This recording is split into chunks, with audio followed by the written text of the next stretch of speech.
Can I reprogram a key fob myself after replacing the battery, or do I need to visit a dealership?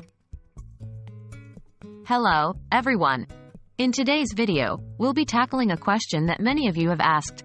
Can I reprogram a key fob myself after replacing the battery, or do I need to visit a dealership? Well, the good news is that, yes, you can often reprogram a key fob yourself. Let's dive into the details. What is a key fob and why might it need reprogramming?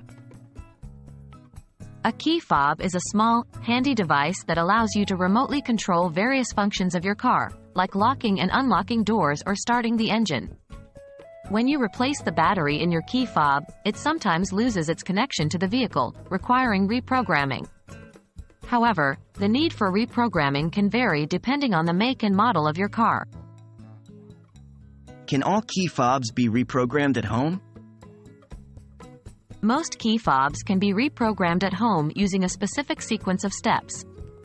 These steps often involve a combination of turning the ignition on and off, pressing buttons on the fob, or opening and closing doors. However, some models, particularly high-end or luxury cars, may require specialized equipment to reprogram the fob. In these cases, a visit to the dealership or a professional locksmith may be necessary. How to reprogram your key fob? Here are general steps to reprogram your key fob. 1. Get into your vehicle with the key fob and your car keys. 2. Insert the key into the ignition but do not turn it yet. 3.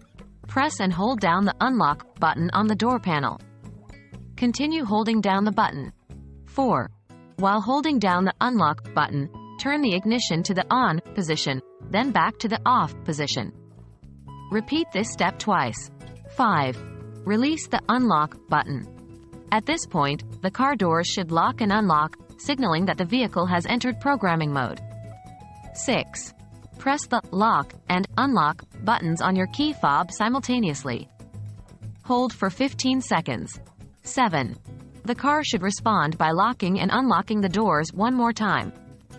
This indicates that the key fob programming is complete.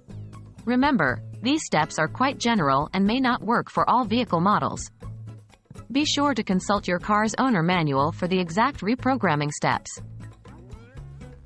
And that wraps up our tutorial on reprogramming your key fob at home.